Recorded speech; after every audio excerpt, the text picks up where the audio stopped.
Hello, welcome back to another in our series of videos introducing Homer and Literature Humanities at Columbia University. I'm Joseph Howley, Professor of Classics and the Paul Brook Program Chair for Literature Humanities. And with me now is Professor Christia Mercer, who's the Gustav M. Byrne Professor of Philosophy here at Columbia.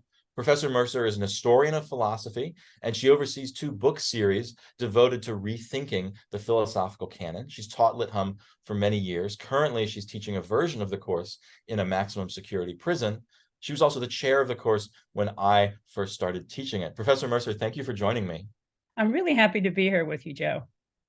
I'm really happy to talk to you. You were telling me that you had not reread the Iliad in a few years, and you picked it up recently and started looking again at these first 6 books that our students are reading right now, and that your head was immediately buzzing with ideas and questions. Can you tell me about that experience?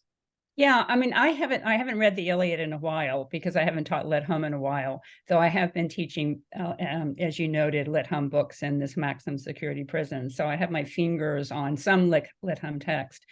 But I was just struck by the first few pages, really, of the Iliad, and the passion, as it were, the passion, the injustice, the complications of how to handle anger and nobility, if you want to put it that way. So, as we all know, Agamemnon causes a big fuss. There's all sorts of horrible things going on at the first part of the Iliad. I'm struck by the persistence of anger, the kind of passion there. But I also thought I was really taken by how sad the Briseis story was. I mean, it's not like that I missed that the first time around, but in kind of contemporary America and the situation in which we are surviving, barely surviving now, I was taken by the tragedy of her lack of voice, of her being treated as an object, of the difficulty that we might have from our perspective of kind of understanding really why we as 2023 folks should be even reading stories like this. And so then my second reaction was, of course, that's one of the things that the fact that a text like the Iliad could ask these incredibly poignant questions are exactly those are the reasons, for me anyway, it's really important to read the Iliad from the perspective of the here and now, and ask those questions, but also ask how the solutions that we are in some sense devising in our historical moment might help us answer some of them. In fact, one of the things I was just struck by too is just how poignant the Iliad is in the present context. I mean, here we are, we're living with the war in Ukraine going on around us. And I think many people 30 or younger have kind of not seen and experienced on the front page of the newspapers the vividness of the horrors of war. And the fact that, the Ukrainian soldiers are facing this kind of awful, tyrannical, in my opinion, Putin, but also just the ongoing devastation of fear and dirtiness, and so on. There was an article in the New York Times a few days ago now talking about how very difficult it was for soldiers to come home and actually kind of know how to be on their weekend away from the front lines, because they had forgotten kind of how to love, how to be calm. And that, it seems to me, is very vividly relevant to the first part of the Iliad. These men have been in the battlefield for years at this point. They have maybe forgotten how to be in the world. Some of them, I'm not sure Agamemnon ever knew, by the way. But as you know, we learn from in book 6, when Andromache and Hector have that conversation. It's really vivid, one of the beautiful moments in the Iliad. And I was struck in looking at it very quickly last night at the fact that I kind of had missed the vividness of this before, is the fact that she tells us that Achilles had, yes, sure, he killed her father, but his heart was touched by the death of this great man, and he had offered the right kind of funeral rites. And it made me think, are we supposed to believe, which I'm inclined to think we are, that by the beginning of the book, Achilles himself has been drained, as it were, of the kind of rightness of heart, to use an Iliadic word, that he might have had previously. And that I think we're supposed to think perhaps war itself and has beaten him down, much like the people of the Ukrainian soldiers. And I guess another thought I had, I mean, it's just so upsetting to see women treated in this way at the first part of the Iliad. And as you know, I'm, an ongoing feminist, and one of my favorite courses these days is Philosophy of Feminism, which is a fairly popular course. So I'm very concerned about thinking about intelligently, thinking about women as objects of desire, women as anything besides agents. But I'm just struck by, in contemporary America, right, there's a war, so to speak, on women and their agencies. So there's a way in which Briseis's victimhood is all the more poignant today, so these two things, the war in Ukraine and the way in which I hope our first-year students can maybe see something about the beginning of the Iliad in slightly different terms than students might have 5-6 years ago. But also students today are living a discussion about women and agency and women's freedoms. And that both makes Briseis's circumstance more vivid and maybe raw, but it also gives us tools with which we can kind of analyze, criticize, and maybe understand her circumstance, if that makes sense. I think one of the things that's interesting about the different responses you've just articulated is that some of what you're describing is, if you like, kind of first pages stuff. It's like connections that jump out immediately between what's happening in the earliest part of the text and the world we're living in, right? So you were talking about the way that like Briseis's story has always been sad to you, but now you see the poignancy differently, or that the trauma of war has kind of always been an important part of the text, but now we have a really specific contemporary framework for understanding it. And some of what you're talking about is also, if you like, things that are going to be with us through the whole reading of the text and might help us guide our attention as we read. One of the ways I think that we are conditioned by like movies and sort of contemporary novels to consume narrative texts is to sort of like wonder, well, what's going to happen, right? We have this like anxiety about spoilers, right? And then the Iliad is kind of funny. By the way, I love spoilers. I want to know what's going to happen so I can foresee it and analyze what's happening. I mean, I'm way too scared to watch a horror movie, but I will read the plot summary on Wikipedia so that I know what happened. That's the Iliad is a funny text for thinking about like spoilers and endings and where's the story going to go, because one way of thinking about the Iliad is it's like a slice of a few days from the Trojan War. And I have a colleague who likes to say, well, if this is a poem about the Trojan War, like where's the apple of discord? Where's the Trojan horse? Like none of the good stuff from the story of the Trojan War, right? And also, if you know anything about Greek mythology, you know how the war is going to end.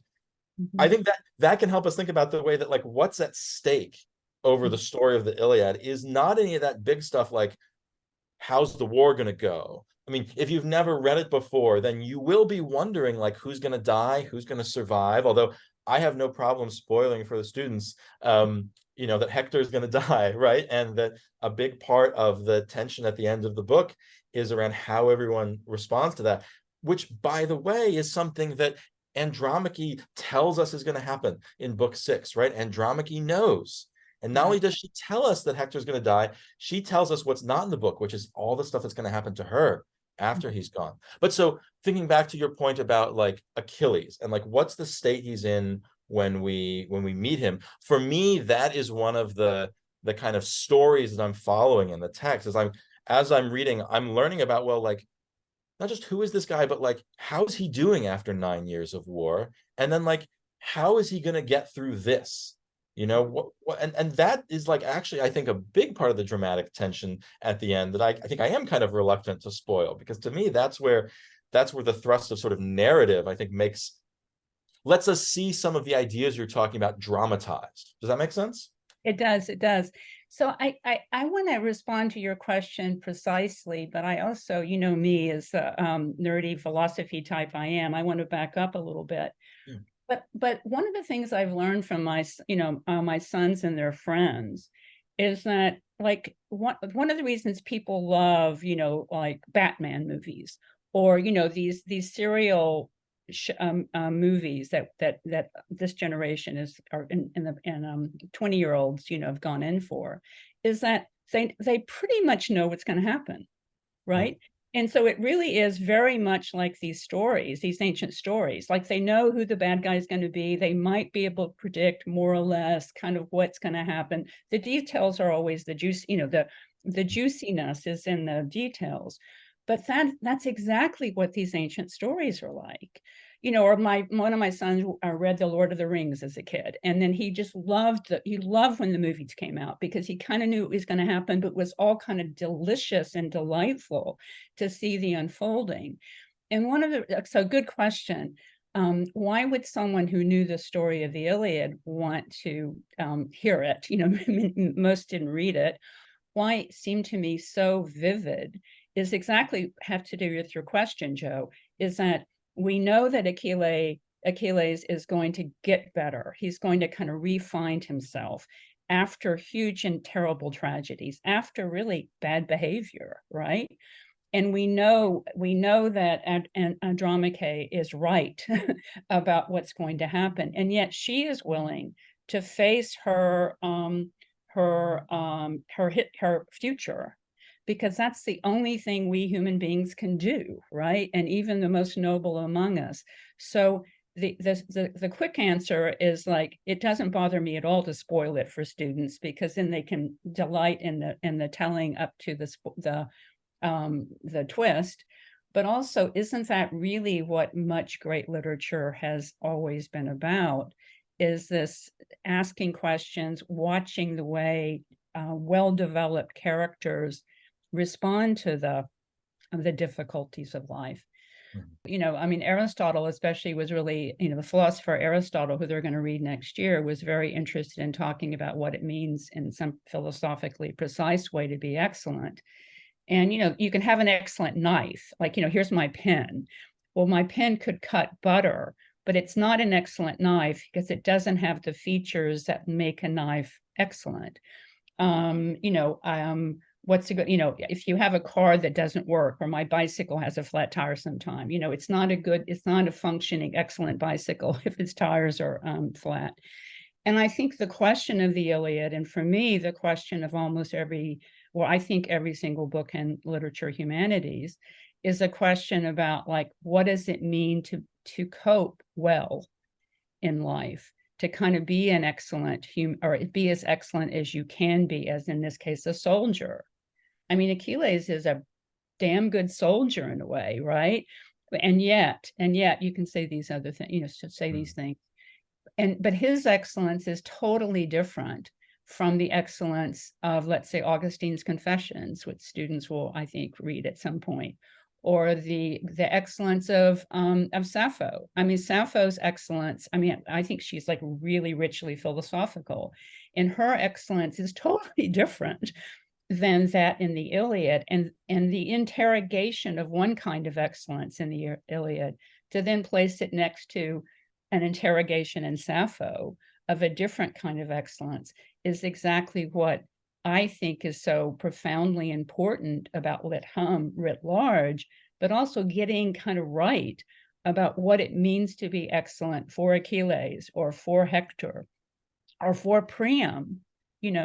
Maybe that's a spoiler, we shouldn't get there, but that, the last few books of the Iliad are just so moving, when all of these forms of excellences come together and kind of bleed, as it were, into one another.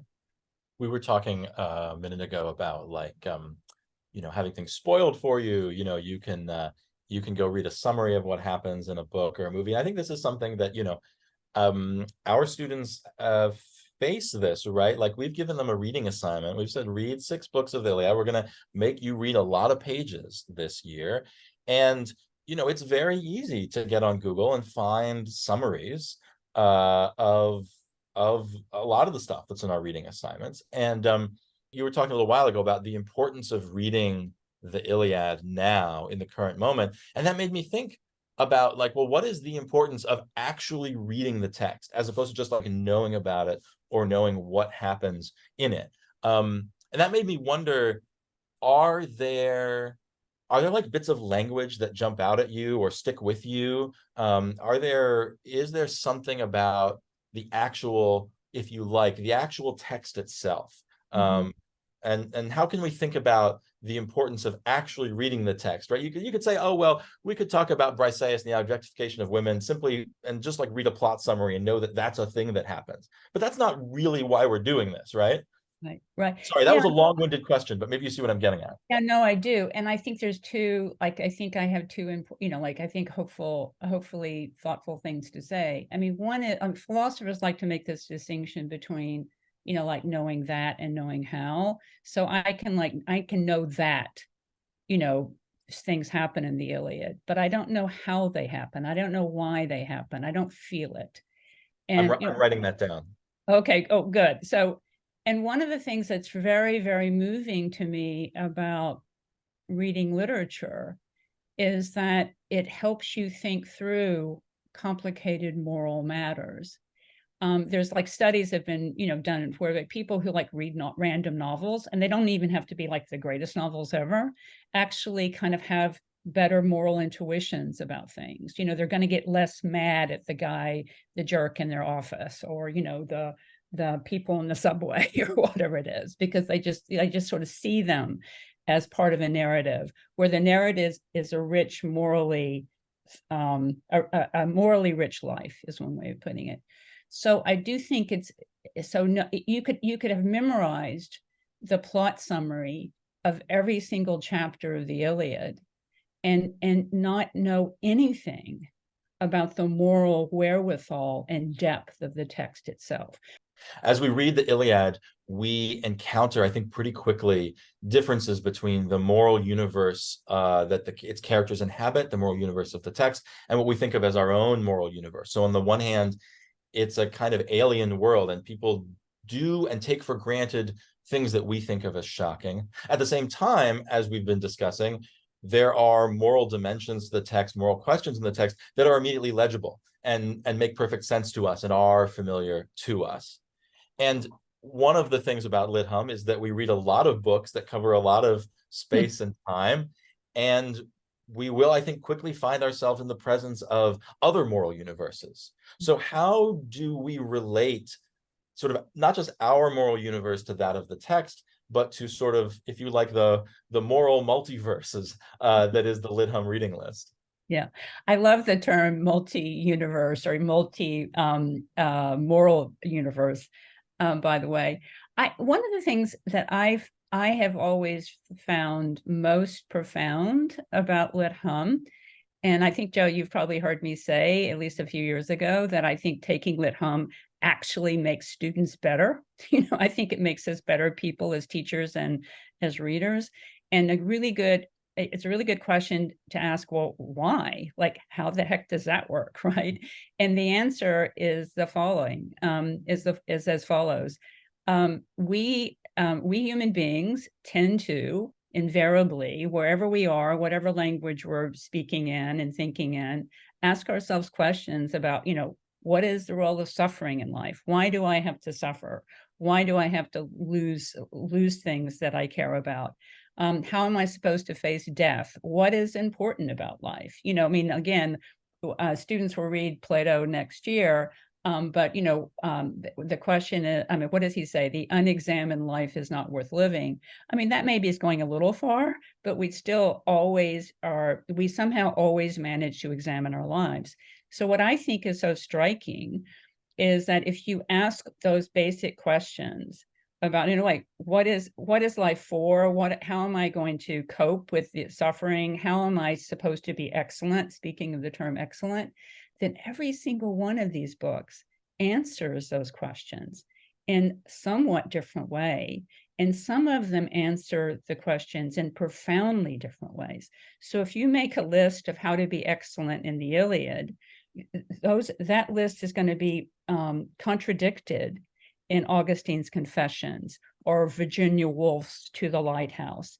And that to me, in fact, I'm getting little chill bumps because I'm such a sap, but that to me is such a profoundly important opportunity for us to give students and for us to, as teachers, to be engaged in, is thinking about the questions that often get asked, the profoundly different answers, and then we see ourselves as having, as it were, a menu of options from which we can choose, and from which and about which we can think. And maybe, and I actually am, optimistic enough to think this is true, and possibly be better people at the end of Lit Hum, because we had an opportunity to contemplate and actually imagine our ways through, not just know the story, but imagine our way through these moral universes. That's fantastic. I think that's a really, for me, an exciting way of kind of thinking ahead to like what's coming this year. Yay. Yeah. Professor Mercer, thank you so much for taking some time to chat with me. This has been really fun. It has been fun, Joe, and I look forward to seeing you and talking more.